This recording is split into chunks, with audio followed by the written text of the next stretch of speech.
Hey everybody, this is TJR. U2 has announced the release of their next album entitled Songs of Experience. It's coming out on December 1st of this year, 2017. This album is the follow-up, or I should probably say sequel, to their 2014 album entitled Songs of Innocence, which was the album that had them recounting the experiences of their youth. It's been 3 years since that album.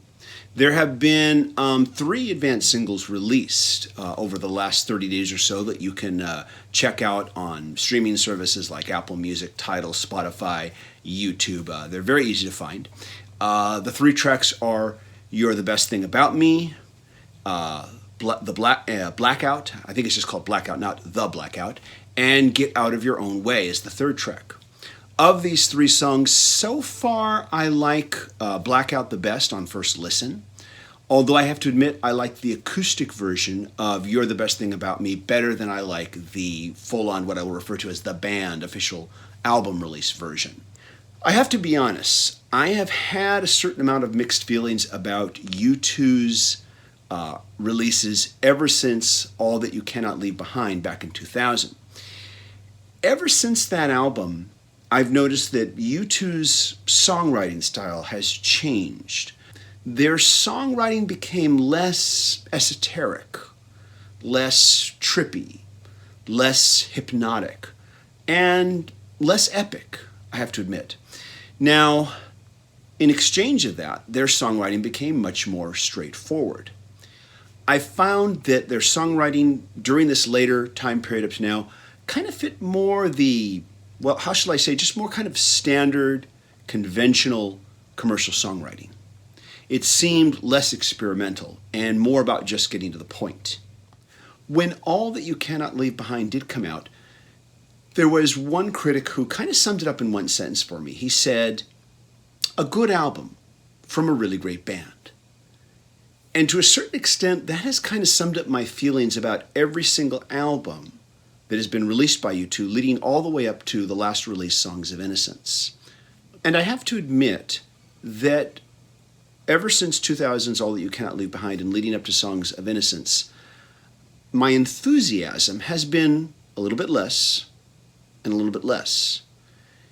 With Songs of Innocence, I kept saying to myself, well, it feels like a good album, but I kept feeling like there was this need, a kind of a forced need to sound overtly modern or overtly commercial, maybe I should say.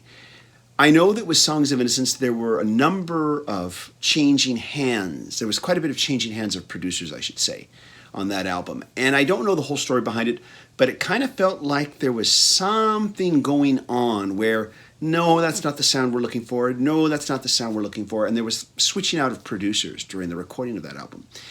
I felt like it was trying too hard to be commercial. There's nothing wrong with being overtly commercial as long as it's being natural. And I think the important thing for a band like U2 anyways, which I don't think needs to sound overtly commercial, is to just write the best songs you can and record them in the best way possible. Songs of Innocence, to a certain extent, felt like it was falling back on certain cliches that I hear in a lot of radio songs, even now to this day. And like one of them being the reliance on, oh, oh, oh, oh. You get a lot of that in today's songs where there's these big, long, oh, oh, ooh, ooh, ah, ah sections. And it's clear that they're just they're putting this in there to give audiences something simple to sing back to. And oftentimes it feels very forced. Unlike, say, a song like Hey Jude, where that big, long na, na, na, na, na, na, Hey Jude at the end is not forced. It's just a natural part of the song, and it just feels natural. I've had similar feelings about some of what I'm hearing in these advanced tracks. To a certain extent, I have to admit, too, that it feels like it's feeling forced to be modern. Now, interestingly enough, with Songs of Innocence, I got the deluxe edition here, which had the extra CD in it, which contained a lot of acoustic versions of some of the same songs that were on the album. And in the original review that Robert Kinsler and I did of the album back when it came out, and this was on the old Music Worth Buying channel, I commented on how much more fresh and exciting a lot of the acoustic versions of these same tracks sounded on that disc versus the actual official album version.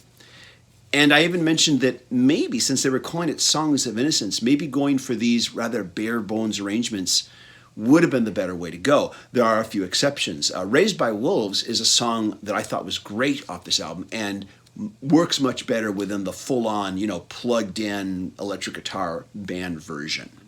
I do have, though, a little bit of a theory about my reaction to all their subsequent releases since 2000, this sort of reaction of diminishing returns where with each succeeding album, I have felt a little less enthused.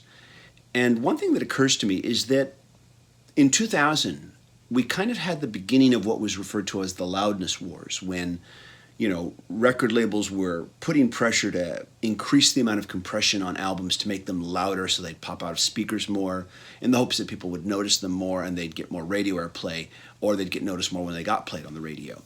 And as you compress, of course, audio more and more, you lose a lot of the dynamic range. As you lose the dynamic range, you begin to lose the excitement of the performance. And All That You Cannot Leave Behind and How to Dismantle an Atomic Bomb were released prior to the huge emergence of vinyl that would come in a few short years later. And I remember when No Line on the Horizon came out, and I heard it, I must have listened to it about 10 or 11 times, and then just said, well, U2 has made a boring album. This is just a boring album by U2, and there's just no redeeming this album. And then I got to hear it on vinyl, and it came to life. Suddenly it was exciting, and it was, of those three, it was the best of them. There have been, to my knowledge, no vinyl remasterings of the previous albums, so I have no way to compare them.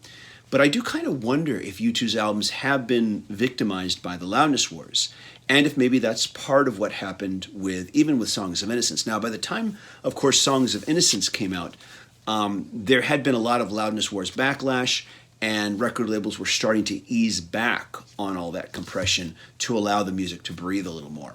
But once again, I also felt that the second CD with the acoustic tracks definitely sounded better. Those songs came off better in that format versus the way that they were produced and recorded in their actual full-on band performances, so who knows. Getting back to the 3 advanced tracks for the new album, once again, I found that I liked Blackout the best of the 3. It seemed to have the most amount of energy, and it seemed to rock the most. It felt the most kind of unique sounding.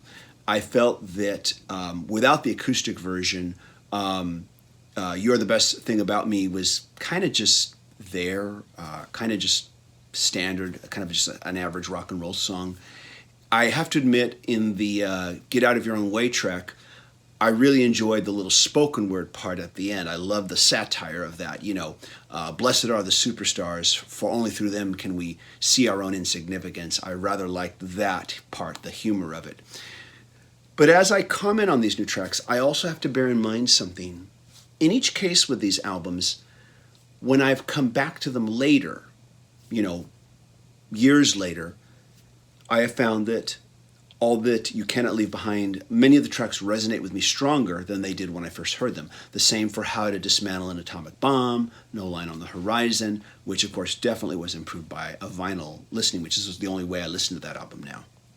So I do kind of want to give some leeway here and say that, maybe these tracks will resonate with me more as I hear them again and as I hear them in context with the rest of the album.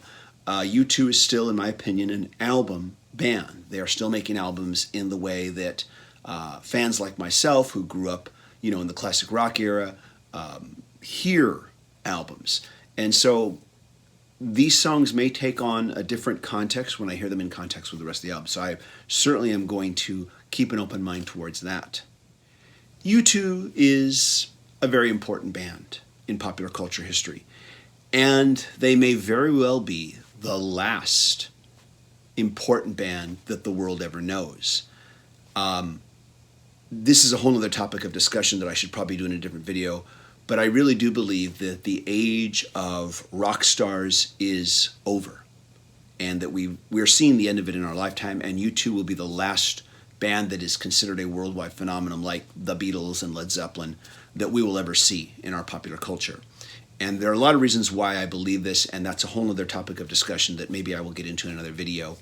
And at this point, I am so immersed in their catalog that I'm going to pick up every album they put out, even if it's a misstep, because even a misstep by a lot of artists and bands that I follow is oftentimes to me more interesting than another artist's maybe what they consider to be their best album.